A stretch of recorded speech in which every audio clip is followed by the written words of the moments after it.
Saudari dan saudara yang terkasih, sampai saat ini kita memang masih belum dapat beribadah bersama-sama di gedung gereja. Namun, kita sungguh patut untuk bersyukur karena kita masih tetap bisa beribadah kepada Tuhan sebagai gereja kecilnya, bersama keluarga kita dan bersama orang-orang terdekat kita. Oleh sebab itu, marilah kita mempersiapkan diri untuk memasuki ruang kudusnya.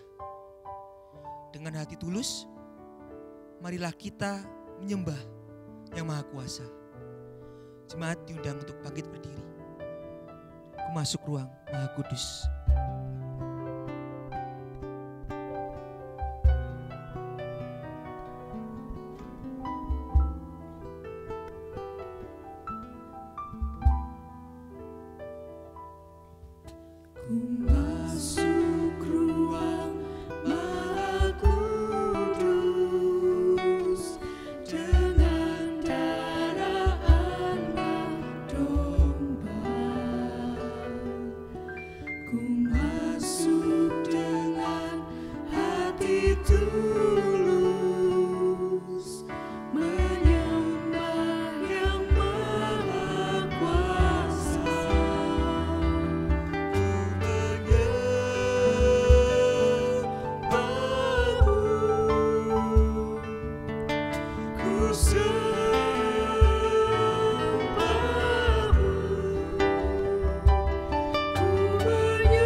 Saudari dan saudaraku, ibadah Minggu Paskah ketiga ini berlangsung dalam nama Bapa, Putra, dan Roh Kudus.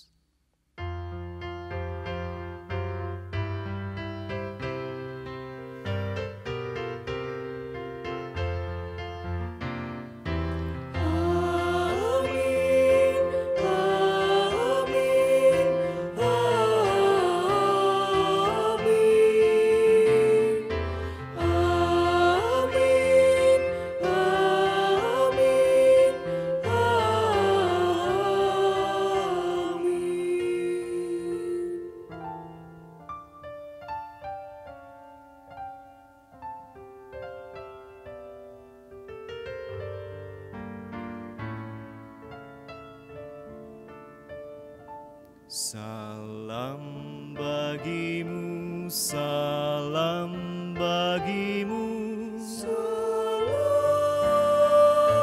salam. Damai Kristus besertamu.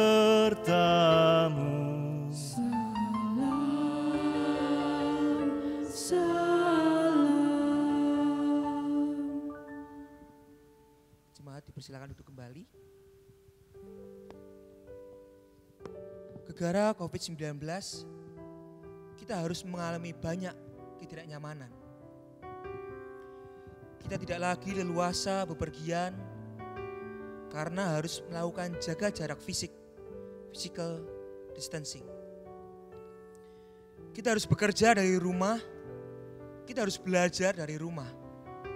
Bahkan sekadar ingin berjumpa dengan kerabat dan sahabat saja menjadi sulit.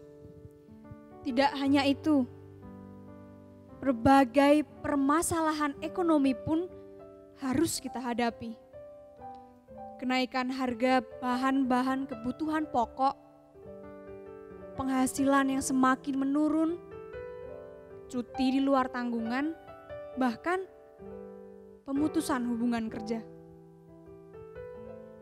Belum lagi jika ada kerabat dan sahabat kita yang menjadi ODP, PDP, suspek, maupun hingga menjadi positif untuk COVID-19. Tidak hanya kesusahan dan penderitaan yang harus kita tanggung, tapi juga stigmatisasi serta pengucilan dari masyarakat. Oleh sebab itu, wajar ketika orang kemudian meratap seperti halnya sang juru mazmur. Allahku, Allahku, mengapa engkau meninggalkan aku? Aku berseru, tetapi engkau tetap jauh dan tidak menolong aku.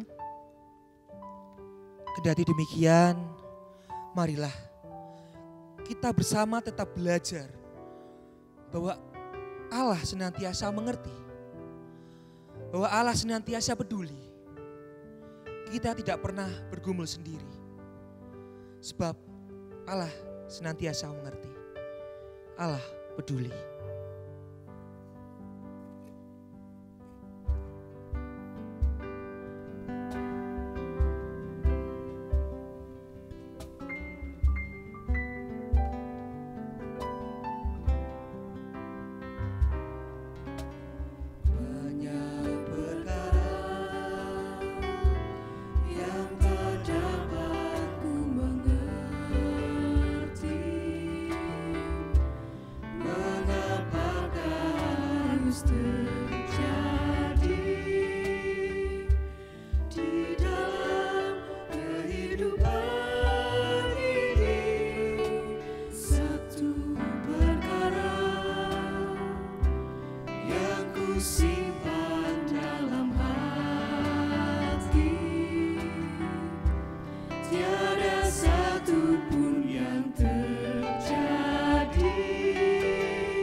Barang siapa mempunyai harta duniawi dan melihat saudaranya menderita kekurangan, tetapi menutup pintu hatinya terhadap saudaranya itu, bagaimanakah kasih Allah dapat tetap di dalam dirinya? Jikalau seorang berkata, "Aku mengasihi Allah," dan ia membenci saudaranya, maka ia adalah pendusta. Karena barang siapa tidak mengasihi saudaranya yang dilihatnya, tidak mungkin ia mengasihi Allah yang tidak dilihatnya. Demikianlah sabda Tuhan dalam surat Yohanes yang pertama, pasal yang ketiga ayat 17 dan pasal yang keempat ayat 20. Kini pertanyaannya bagi kita adalah, di tengah situasi ekonomi yang sulit ini, sudahkah kita berbagi dengan saudari dan saudaranya yang berkekurangan? Sudahkah kita juga melakukan jaga jarak fisik serta menjalankan perilaku hidup sehat dan juga bersih? Sebagai wujud konkret kasih kita kepada saudari dan saudara kita di tengah pandemi COVID-19 ini, marilah kita menjawab pertanyaan-pertanyaan itu secara jujur di hadapan Tuhan. Jika kita memang belum dapat melakukan kesemuanya itu, marilah kita mengungkapkan penyesalan kita melalui lantunan Kidung Jemaat 387 baitnya yang ketiga. Ku heran Allah mau memberi.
Saudari dan saudara yang terkasih, bagi setiap kita yang telah bersedia mengakui serta menyesali segenap dosa dan pelanggaran kita, ada pengampunan dalam nama Bapa dan Putra dan Roh Kudus. Sebagaimana sabda Tuhan di dalam surat Petrus yang pertama, pasal 1, ayat 18 sampai dengan 19 yang demikian. Sebab kamu tahu bahwa kamu telah ditebus dari cara hidupmu yang sia-sia, yang kamu warisi dari nenek moyangmu itu, bukan dengan barang yang fana, bukan pula dengan perak atau emas, melainkan dengan darah yang mahal, yaitu darah Kristus yang sama seperti darah anak domba yang tak bernoda dan tak bercacat. Demikianlah anugerah Tuhan bagi kita. Syukur pada Allah. Jemaat diundang untuk bangkit berdiri. Sungguh kita patut bersyukur karena kita mendapat anugerah pengampunan dari Allah. Kita pun layak bersuka cita karena telah diperberdamaikan dengan Allah. Oleh sebab itu, marilah kita juga berdamai dengan keluarga, sahabat, dan tetangga kita. Marilah kita menjadi pembawa-pembawa damai. Marilah kita mengatakan kepada orang-orang di samping kanan dan di samping kiri kita, "Kubawa damai bagimu."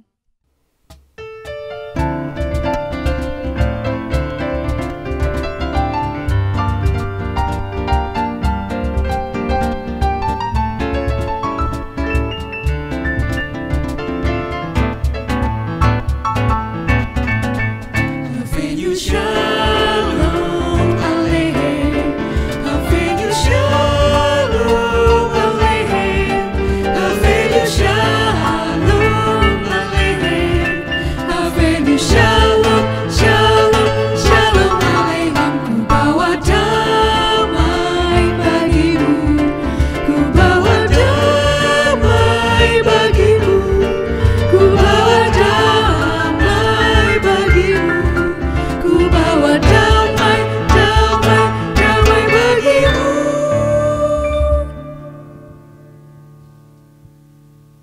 Ya, sungguh anugerah Tuhan itu menyukacitakan kita.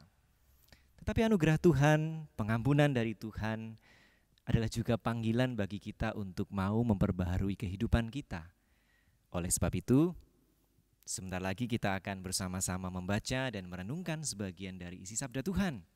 Tapi sebelumnya, mari kita bersatu di dalam doa, kita memohon pertolongan Tuhan. Mari kita berdoa. Tuhan, kami yang penuh dengan kelemahan, kami yang penuh dengan keterbatasan dan dosa ini, merasa sungguh bersyukur, merasa sungguh bersukacita ketika Engkau memberikan anugerah pengampunan kepada kami. Tetapi kami juga sadar Tuhan, bahwa anugerah pengampunan ini adalah juga panggilan bagi setiap kami untuk tidak hanya terus mengulang kesalahan kami, untuk tidak terus mengulang cara hidup kami yang lama, tetapi sebaliknya memperbaharui kehidupan kami semakin seturut dengan kehendak-Mu. Oleh sebab itu, sebentar lagi kami akan membaca, kami akan merenungkan sebagian dari isi Alkitab kami. Kiranya Roh-Mu yang kudus hadir, memampukan kami untuk mengerti, memampukan kami untuk bisa menyimpannya di dalam hati dan pikiran, dan akhirnya mewujud nyatakan kehendak-Mu di dalam permenungan kami itu seturut kehidupan keseharian kami.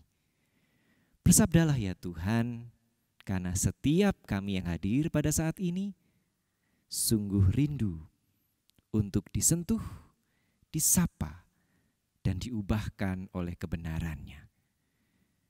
Demi Kristus Yesus, Sang Sabda yang menjadi daging, yang telah bangkit itu, kami memohon. Amin. Pada saat ini kita akan kembali mempersiapkan diri kita sebelum kita membaca dan merenungkan sabda Tuhan dengan menyanyikan Di Hatiku Ya Yesus.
Bacaan kita pada hari ini saya ambil berdasarkan pilihan bacaan leksionari untuk hari ini, yakni dari Injil Lukas pasal 24 ayat 13 sampai dengan ayat 35. Injil Lukas pasal 24 ayat 13 sampai dengan 35, saya akan membacakannya untuk kita semua. Lembaga Alkitab Indonesia memberikan judul Yesus menampakkan diri di jalan ke Emmaus. Pada hari itu juga 2 orang dari murid-murid Yesus pergi ke sebuah kampung bernama Emmaus yang terletak kira-kira 7 mil jauhnya dari Yerusalem. Dan mereka bercakap-cakap tentang segala sesuatu yang telah terjadi. Ketika mereka sedang bercakap-cakap dan bertukar pikiran, datanglah Yesus sendiri mendekati mereka, lalu berjalan bersama-sama dengan mereka. Tetapi ada sesuatu yang menghalangi mata mereka sehingga mereka tidak dapat mengenal Dia.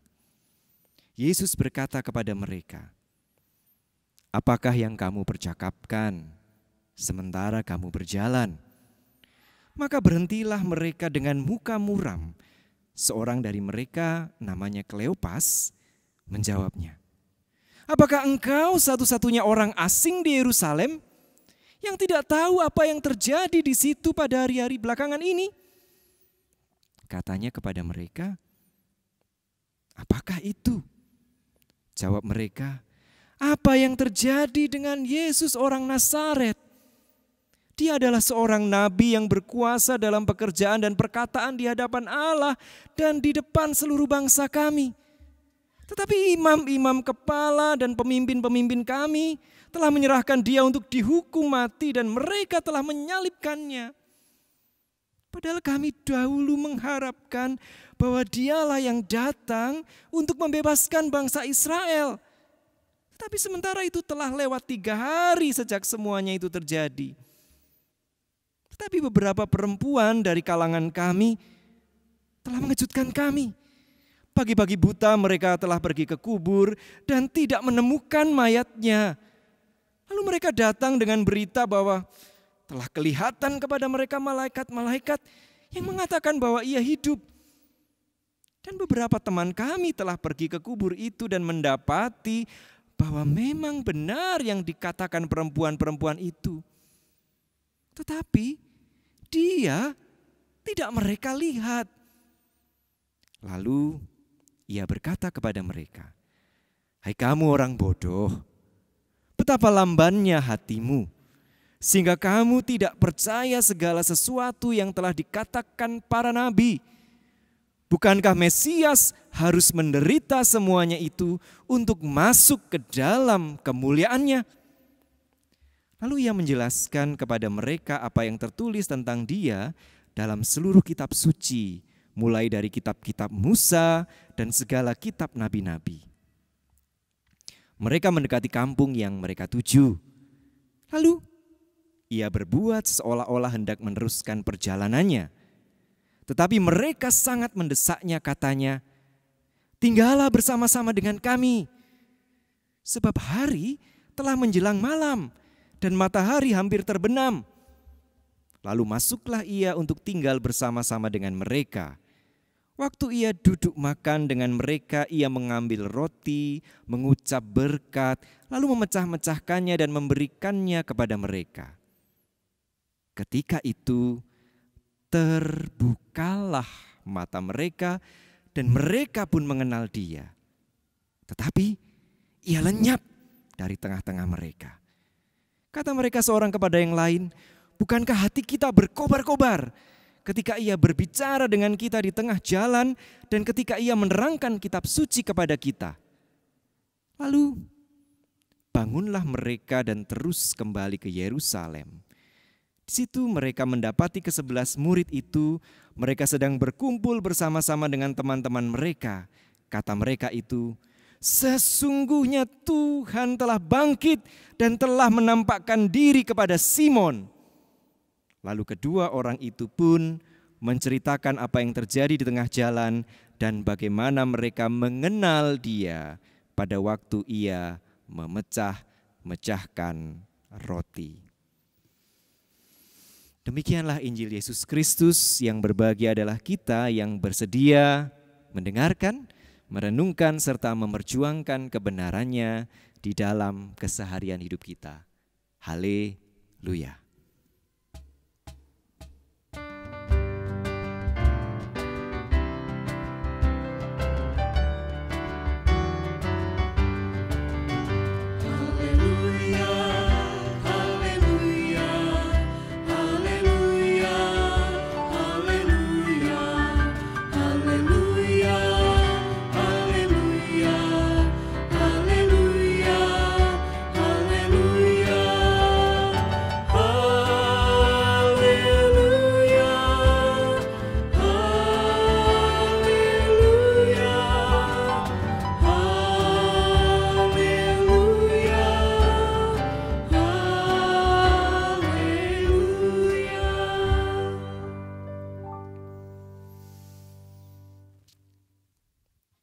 Saya yakin setiap kita yang dibesarkan di dalam tradisi Protestan, di dalam tradisi gereja reformasi, pasti sudah pernah mendengar sesanti atau ungkapan sola scriptura.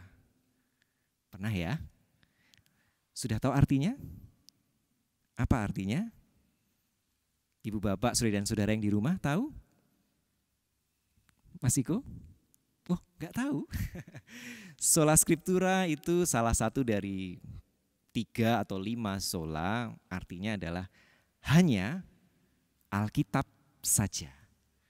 Jadi ini ingin menekankan sekali betapa Alkitab itu menduduki peran sentral. Alkitab memiliki kewibawaan yang luar biasa di dalam kehidupan iman gereja-gereja reformasi. Demikian rupa sampai ini lalu begitu mempengaruhi bagaimana kita beribadah di gereja-gereja reformasi. Ada seorang bernama Michael J. Gorman dalam bukunya yang berjudul Scripture and Its Interpretation memberikan catatan yang menarik tentang bagaimana sola scriptura ini lalu diejawantahkan atau diwujud nyatakan di dalam kehidupan iman gereja-gereja reformasi atau di dalam tradisi Protestan. Saya akan membacakannya. The centrality of scripture in Protestantism reveals itself in several ways. Protestant worship aims to be biblically shaped and centered. The sermon is frequently the central and the longest element of the worship service.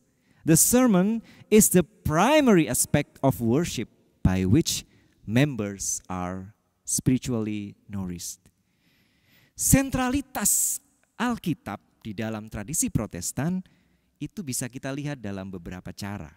Yang pertama dan mungkin yang terutama, ibadah-ibadah Protestan itu senantiasa dibentuk dan berpusat pada Alkitab.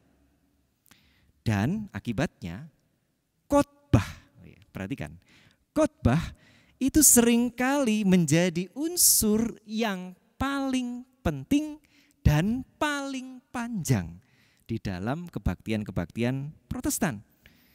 Karena apa? Karena khotbah dihayati sebagai unsur primer di dalam ibadah yang menyegarkan rohani kita di dalam tradisi Protestan. Sehingga kadang-kadang, ibu bapak, saudara dan saudara dan teman-teman, sola scriptura itu kebablasan menjadi sola homilia. Jadi bukan hanya Alkitab saja, tetapi malah kebablasan ibadah kita hayati hanya khotbah saja. Jadi kalau datang ibadah itu, waduh, belum telat nih, karena khotbahnya belum mulai, gitu kan. Terus nanti kalau yang nonton tayangan khotbah ini tidak langsung begitu, kemudian itu bisa di skip. Wah, nyanyi, dicepetin. Mau lihat khotbahnya aja. Nanti begitu khotbahnya selesai, ya udahlah, saya sudah beribadah, begitu kan. Khotbah. Sampai Pak Pendeta Sundoyo itu suatu kali di stand up komedinya itu membuat lelucon demikian. Gereja itu bisa kelihatan percaya diri atau tidak terhadap khotbahnya dari penempatan persembahan. Kalau gerejanya itu pede bahwa pendeta-pendetanya khotbahnya bagus-bagus, pasti persembahannya ditaruh sesudah khotbah. Jadi nanti setelah mendengarkan khotbah, wah khotbahnya apik, terberkati, persembahannya banyak. Tapi kalau gereja-gerejanya enggak pede dengan khotbah pendeta-pendetanya, itu khotbahnya persembahannya ditaruh sebelum khotbah. Jadi nanti kalau khotbahnya jelek enggak apa-apa, yang penting sudah persembahan dulu. Nah itu lelucon. Tapi ini menunjukkan betapa di dalam tradisi Protestan seperti yang dicatat oleh Gorman tadi, khotbah, renungan itu menjadi sangat sentral. Nah, di dalam kecenderungan itu ibu bapak, saudara dan saudara juga teman-teman, menurut saya perikop Lukas 24 ayat 13 sampai 35 ini jadi sangat menarik.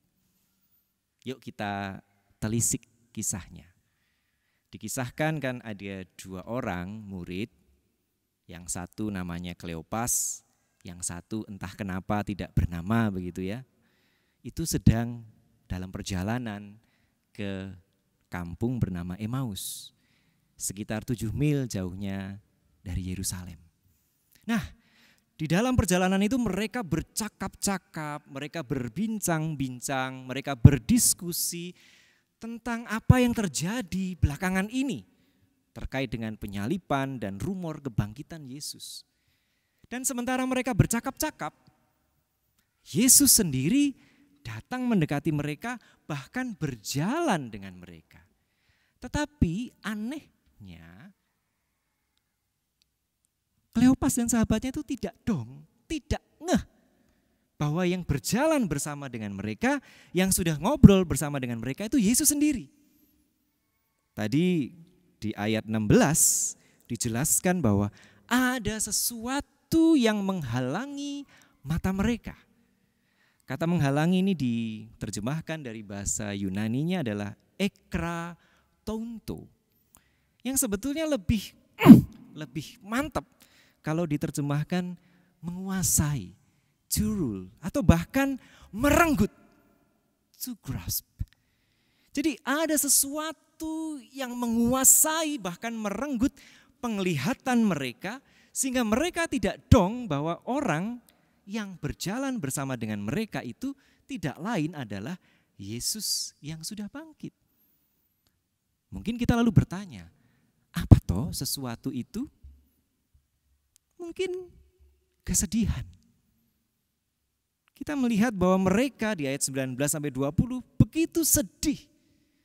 Karena Yesus yang dihayati, yang dianggap, yang dipandang sebagai nabi yang berkuasa itu lalu ditangkap, diserahkan, bahkan akhirnya disalibkan oleh para pemimpin dan pemuka agama mereka sendiri. Mereka begitu sedih. Kok bisa-bisanya? Dan mereka bukan hanya sedih, mereka juga kecewa. Nah, dalam hal ini saya ingin mengajak kita untuk memperhatikan. Ada pertanyaan yang sayangnya jarang dimunculkan. Kenapa Emmaus? Itu kadangkala atau seringkali dilewatkan begitu saja. Tapi pada saat ini saya ingin memberikan penekanan bahwa Emmaus ini lokasi yang penting secara historis buat orang Ibrani, buat orang Yehuda, buat orang Israel. Kenapa? Karena pada tahun 166 sebelum Masehi, jadi kurang lebih 2 abad sebelum peristiwa itu terjadi, Yehuda Makabi atau Yudas Makabeus, itu seorang pemimpin militer orang Yehuda, itu berhasil menumpas, menaklukkan bala tentara kekaisaran dinasti Seleukia. Jadi ini memori kenangan sejarah yang luar biasa. Jadi bisa dibayangkan bahwa Kleopas dan sahabatnya yang berkampung halaman di Emmaus tentu memiliki imajinasi bahwa Yesus ini pasti tidak kalah, bahkan lebih hebat daripada Yehuda Makabi. Orang banyak mengikuti dia. Seharusnya dia bisa mengalahkan Romawi secara militer. Ternyata disalib. Mereka kecewa. Dan mereka mungkin bukan hanya sedih dan kecewa, mereka juga bingung.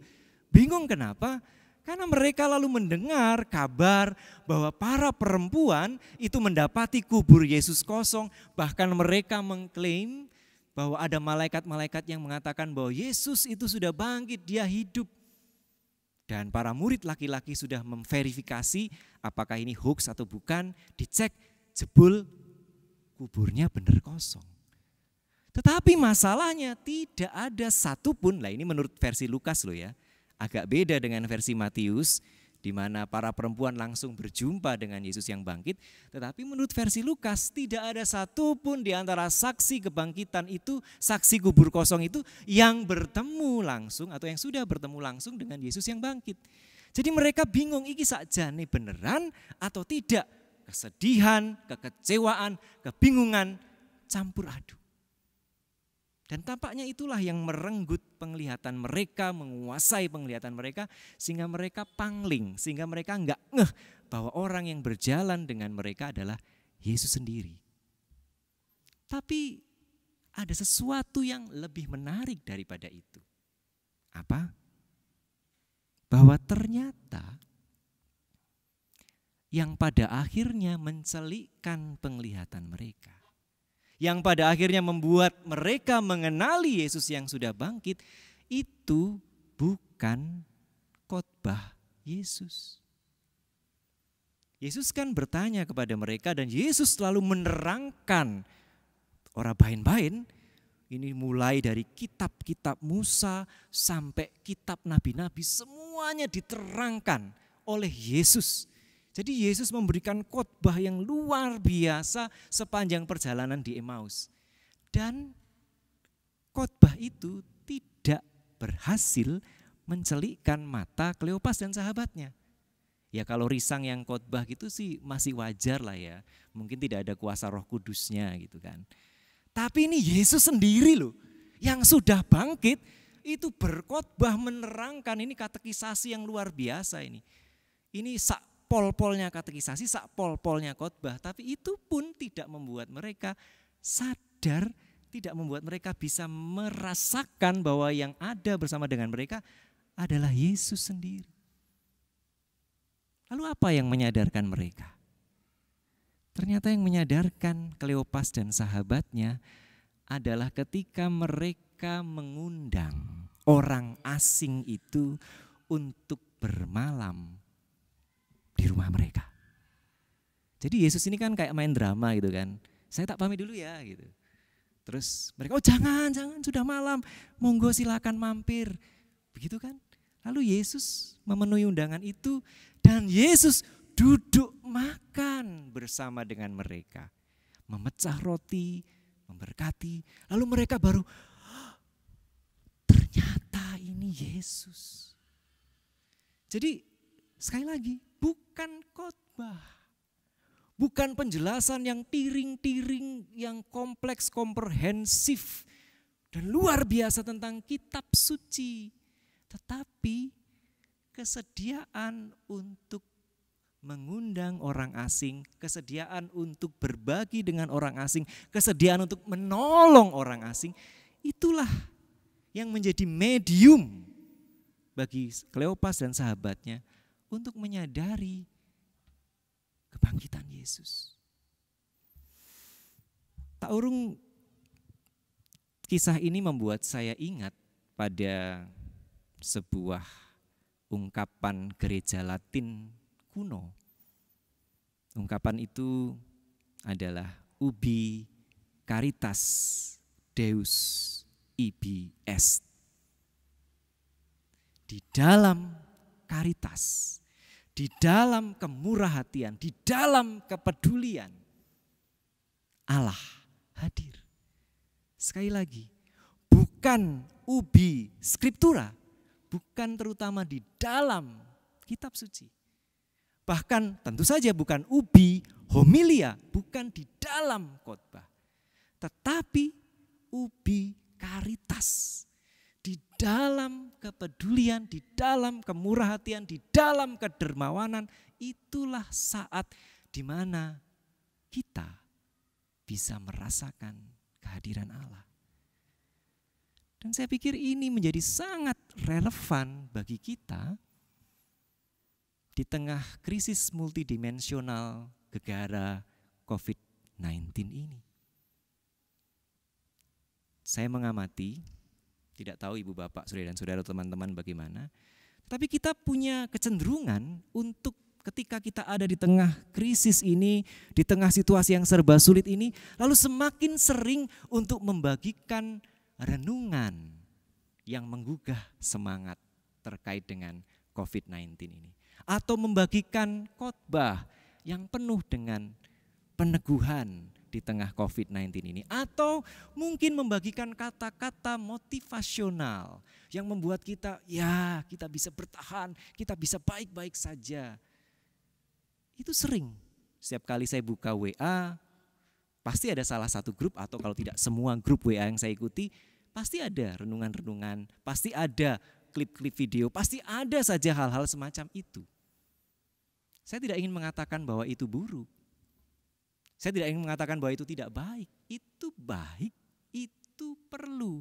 Tetapi itu tidak cukup. Kenapa?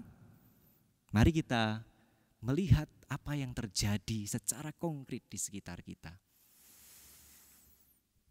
Harian Tempo, atau tepatnya majalah Tempo yang terbaru, tajuknya menggetarkan sekali. Wabah PHK. Ya, karena pada saat ini Indonesia dan seluruh dunia bukan hanya menghadapi wabah COVID-19, tetapi juga menghadapi wabah PHK. Ada pandemi PHK yang kita hadapi. Bagaimana faktanya di Indonesia?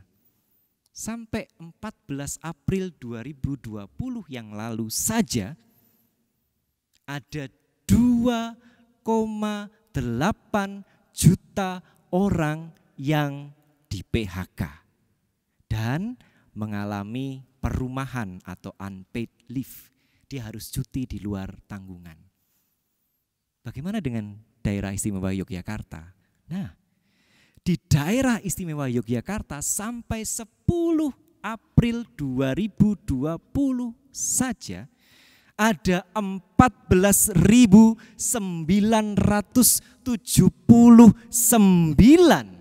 pekerja yang di PHK. Itu belum termasuk yang dirumahkan. Jadi amat mungkin ada 14.000 lebih keluarga yang perekonomiannya guncang atau bahkan kehilangan mata pencarian. Itu baru sampai pertengahan April. Padahal skenario kita terkait dengan pandemi ini bagaimana? Pak Ahmad Yuryanto itu menyampaikan bahwa kalau pembatasan sosial berskala besar itu efektif dan kalau masyarakat itu tertib melakukan jaga jarak fisik, akhir tahun 2020 pandemi ini bisa teratasi di Indonesia. Tapi pertanyaannya, apakah PSBB sudah efektif? Dan apakah jaga jarak fisik sudah dengan tertib dilakukan masyarakat? Tidak. Dan itu berarti kita harus bersiap bahwa krisis ini akan berkepanjangan melampaui akhir tahun 2020. Pertanyaannya sekali lagi, apakah orang-orang yang kelaparan, apakah orang-orang yang kehilangan pekerjaan itu bisa dikenyangkan dengan renungan? Bisa dibangkitkan semata-mata dengan khotbah? Oh tidak. Dan kalau kita mau mencermati skenario yang lebih buruk lagi, kita patut mendengarkan apa yang dipaparkan oleh Pak Mark Lipsitch dan kawan-kawan. Beliau adalah profesor epidemiologi dari Harvard. Dia menulis sebuah paper, judulnya adalah Social Distancing Strategies for Curbing the COVID-19 Epidemic.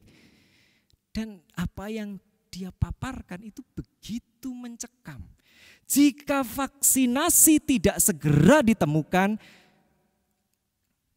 dan jika fasilitas medis itu tidak secara radikal ditingkatkan, maka jaga jarak sosial secara berselang atau intermittent social distancing itu mungkin perlu berlanjut hingga tahun 2022.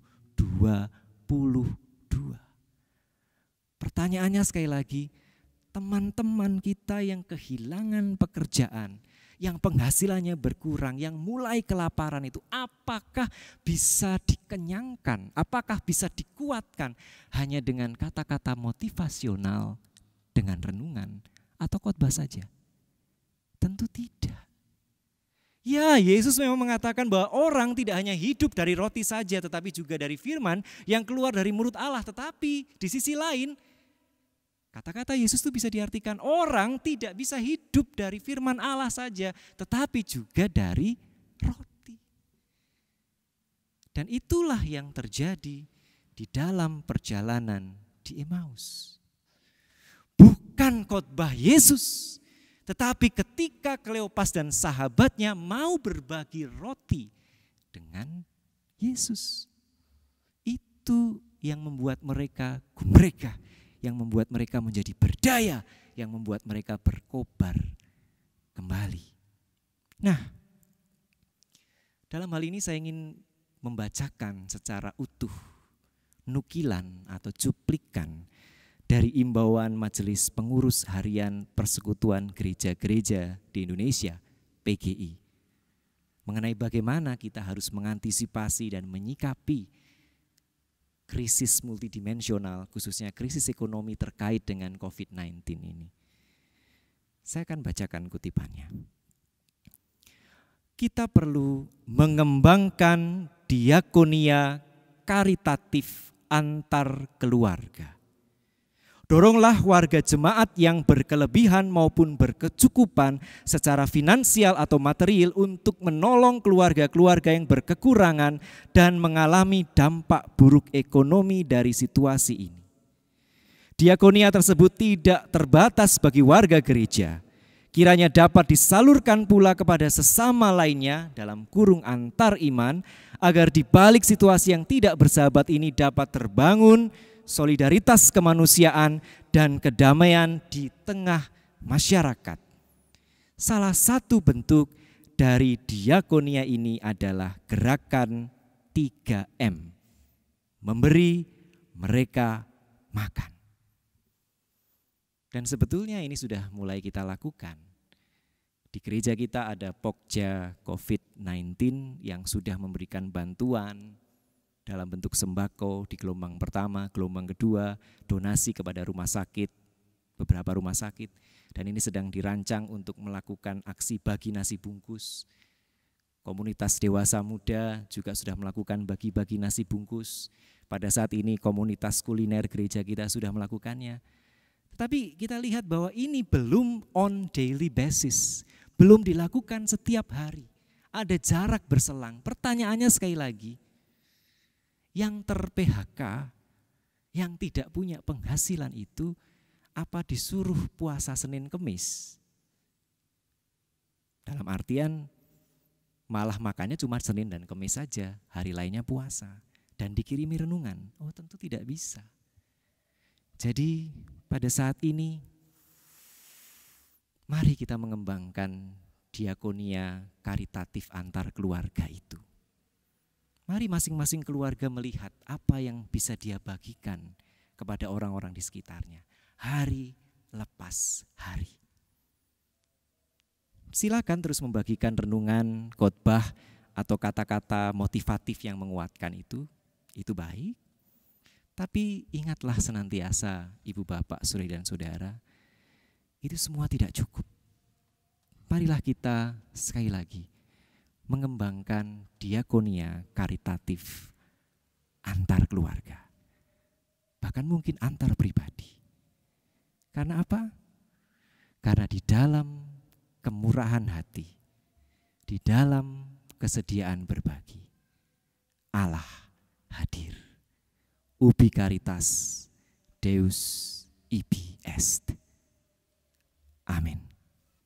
Marilah sekarang kita mengambil saat teduh sejenak untuk merasakan dan merenungkan sabda Tuhan yang baru saja kita bicarakan dan renungkan bersama. Saat teduh bareng sejenak untuk kita.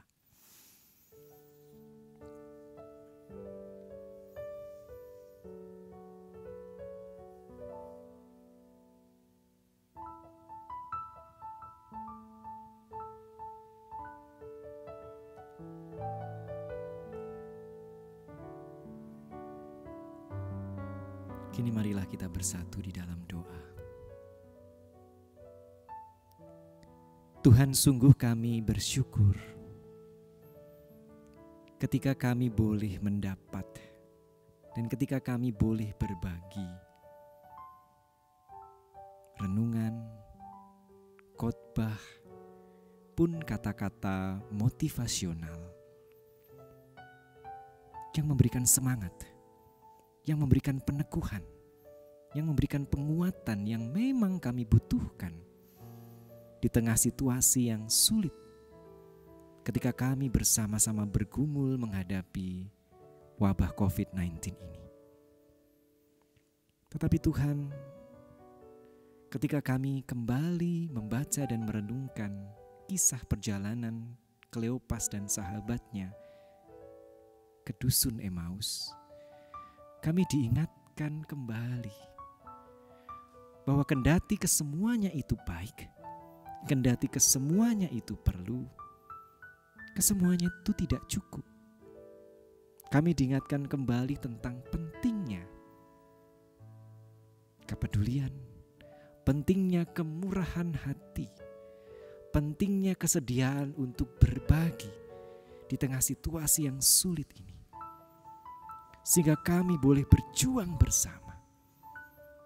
Dan pada akhirnya nanti kami pun boleh bangkit bersama dari keterpurukan kami di tengah wabah COVID-19 ini. Mampukanlah kami untuk mewujudkan hal itu ya Tuhan. Dan saat ini Tuhan, kami ingin menyatukan hati kami, menyatukan pikiran kami, menyatukan diri kami.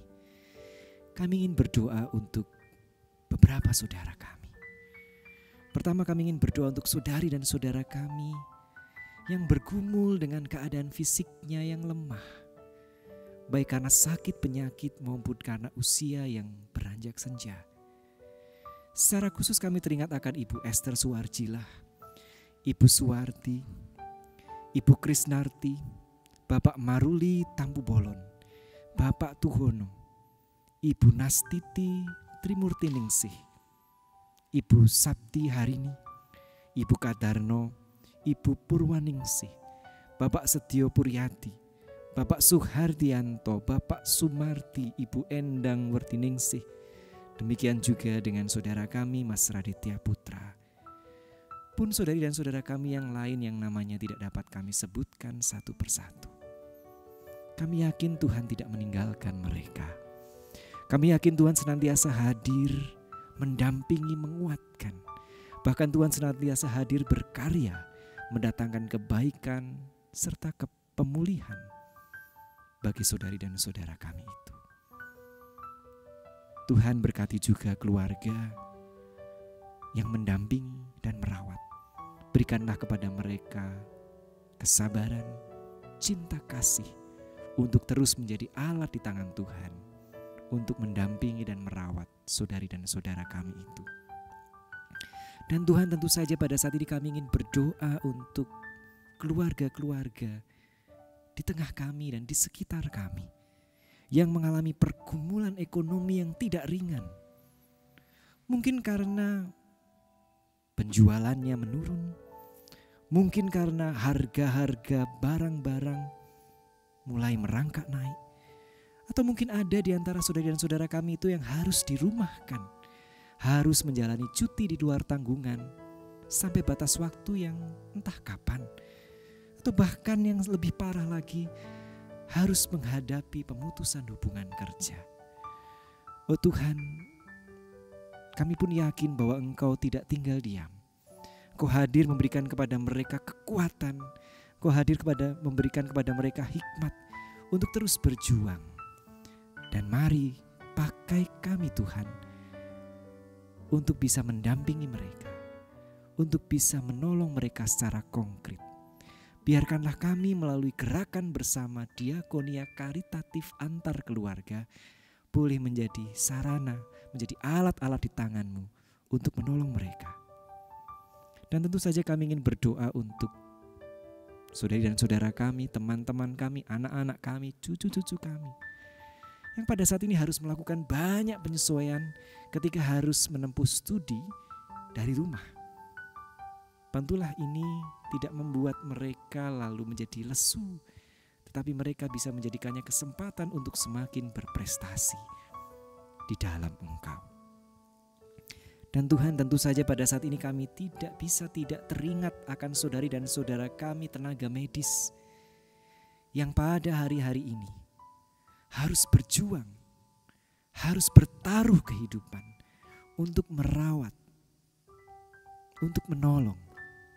Bukan hanya saudari dan saudara kami yang menderita COVID-19, tetapi juga saudari dan saudara kami yang menderita berbagai macam penyakit yang lain. Oh Tuhan, berikanlah kepada mereka kesehatan, kepada mereka kekuatan, kepada mereka pengharapan, sehingga mereka boleh terus berjuang, melakukan tugas dan panggilannya dengan baik. Dan mari pakai kami sebagai saudari dan saudaranya, sebagai warga masyarakat, untuk berhenti menjauhi mereka, untuk tidak mengucilkan mereka, apalagi menolak kehadiran mereka, karena kami takut. Biarlah kami justru boleh Engkau pakai untuk mendukung dan menguatkan mereka. Tolonglah kami Tuhan. Dan tentu saja Tuhan, kami pun berdoa untuk kehidupan kami bersama sebagai gereja-Mu di GKJ Condong Catur ini. Jadikanlah kami sebuah keluarga besar yang bisa benar-benar melakukan diakonia karitatif itu kepada anggota keluarga kami, bahkan juga kepada masyarakat di sekitar kami. Sehingga kabar baik-Mu itu boleh dirasakan bukan hanya melalui kata, tetapi melalui karya, melalui pertolongan konkret. Mampukanlah kami ya Tuhan. Dan Tuhan, pada saat ini kami berdoa sebagai bangsa ini. Pemerintah kami telah mencanangkan pembatasan sosial berskala besar. Pemerintah kami juga tak henti-hentinya menyerukan, menghimbau untuk melakukan jaga jarak fisik. Oh Tuhan, mampukanlah kami untuk bisa mendukung ini, untuk bisa melakukannya dengan disiplin. Supaya dampak pandemi COVID-19 ini tidak berkepanjangan, tidak berlarut-larut. Supaya ini boleh segera berakhir. Mampukanlah kami untuk melakukannya dan berjuang bersama sebagai bangsa ini. Tuhan, itulah ungkapan syukur kami. Itulah permohonan kami yang kami pasrahkan di dalam Kristus Yesus, Juru Selamat kami yang bangkit, yang hadir dan bisa kami jumpai di dalam karya kasih. Amin. Jemaat kami undang untuk berdiri. Saudari dan saudara yang terkasih, bersama umat Tuhan di segala abad dan tempat, marilah kita menyatakan pengakuan iman kita dengan menyanyikan Kidung Jemaat 280, baitnya yang pertama sampai ketiga. Aku percaya.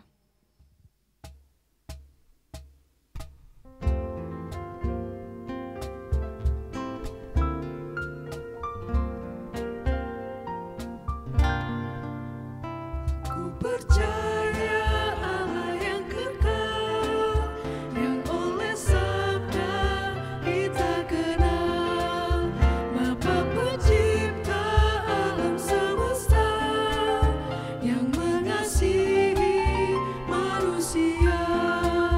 Aku percaya Putra Tunggalnya, yang disalibkan di Golgota, yang dari kubur bangkit dan menang, naik ke surga dalam terang. Aku percaya pada Roh Kudus, yang mendiami kita terus. Aku percaya gereja yang besar, menjadi suci di dalamnya. Saudari dan saudara yang terkasih, kini tibalah saatnya bagi kita untuk mengungkapkan rasa syukur. kita kepada Tuhan dengan mengaturkan persembahan baginya. Marilah kita mengaturkan persembahan kita sembari memperhatikan dan menghayati seruan sang pemazmur. Di dalam Mazmur 116 ayatnya yang ke-17 sampai 19. Aku akan mempersembahkan korban syukur kepadamu dan akan menyerukan nama Tuhan. Aku akan membayar nazarku kepada Tuhan di depan seluruh umatnya. Di pelataran rumah Tuhan, di tengah-tengahmu, ya Yerusalem. Haleluya. Marilah kita iringi pengaturan persembahan kita dengan memuji Tuhan melalui lantunan kidung dengan hati bersyukur.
Mari kita membawa persembahan kita di dalam doa. Terima kasih Allah buat berkat-Mu. Terima kasih Allah untuk penuntunanmu buat kami Tuhan. Kalau yang punya kuasa buat kami Tuhan ketika kami boleh bersama-sama beribadah di rumah kami masing-masing. Meskipun dengan keterbatasan kami Tuhan.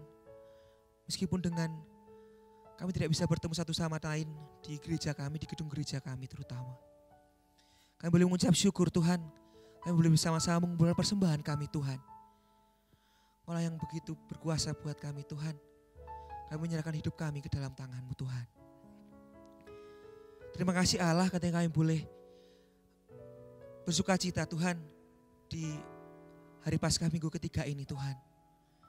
Kami mengucap syukur Tuhan untuk penyertaan buat kami Tuhan. Untuk kesehatan-Mu buat kami Tuhan. Ketika kami dengan aktivitas kami masing-masing Tuhan. Dengan ketika kami bergumul dengan permasalahan kami masing-masing Tuhan. Tuhan tetap jagai kami Tuhan. Tuhan tetap ada buat kami Tuhan. Kami percaya Tuhan, Kau yang ada selalu ada buat kami. Ketika kami akan melanjutkan aktivitas kami Tuhan, ketika kami akan melanjutkan kehidupan kami berkeluarga, bermasyarakat Tuhan, di dalam pekerjaan kami Tuhan, kami serahkan perjalanan hidup kami ini ke dalam tangan-Mu Tuhan. Enggak hanya dengan khotbah yang kami share Tuhan, enggak hanya dengan firman yang kami share Tuhan, di grup-grup kami, kiranya Tuhan memberkati kami Tuhan supaya kami bisa berbagi Tuhan. Itu salah satu keinginan kami Tuhan.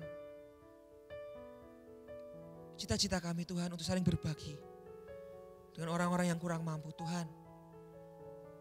Dengan orang-orang di sekitar kami Tuhan. Kiranya Tuhan berkati, Tuhan tutup bungkus setiap kami, pribadi lepas pribadi. Di dalam kehidupan kami Tuhan. Di dalam kehidupan kami Tuhan. Kami serahkan semuanya Tuhan. Doa yang tidak sempurna ini Tuhan. Kehidupan kami, masa depan kami, cita-cita kami. Hanya di dalam tangan-Mu. Di dalam nama Tuhan Yesus, kami telah berdoa dan mengucap syukur. Amin. Tuhan senantiasa mendengar jeritan kita. Dalam Kristus, Tuhan juga telah menyelamatkan kita.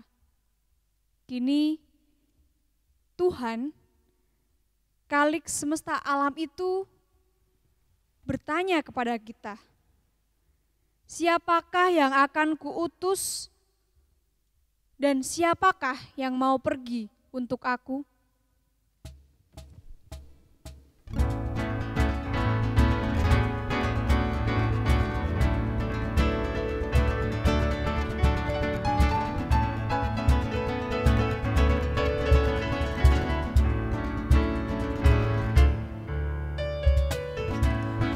Tuhan semesta, cerita-Mu ku dengar.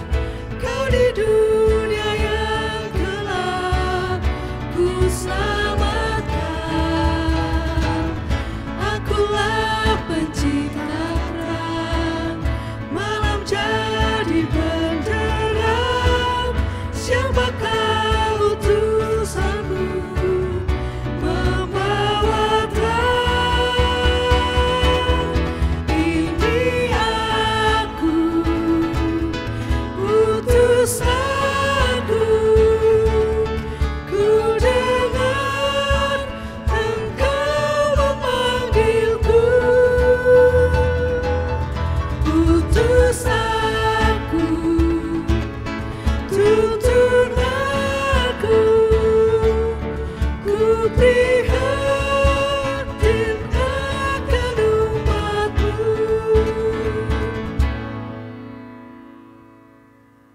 Ibu, Bapak, Saudara dan Saudara, juga teman-teman, marilah kita mengarahkan hati dan pikiran kita kepada Tuhan. Kami mengarahkan hati dan pikiran kami kepada Tuhan. Marilah kita menjadi semakin serupa dengan Kristus. Syukur kepada Allah. Terpujilah Tuhan. Kini dan selamanya. Saat ini, marilah kita memasuki kehidupan sehari-hari kita dalam damai sejahtera Tuhan. Marilah kita menerima berkat-Nya. Tuhan memberkati kita dan melindungi kita. Tuhan menyinari kita dengan wajah-Nya dan memberi kita kasih karunia. Tuhan menghadapkan wajah-Nya kepada kita dan memberi kita damai sejahtera. Amin.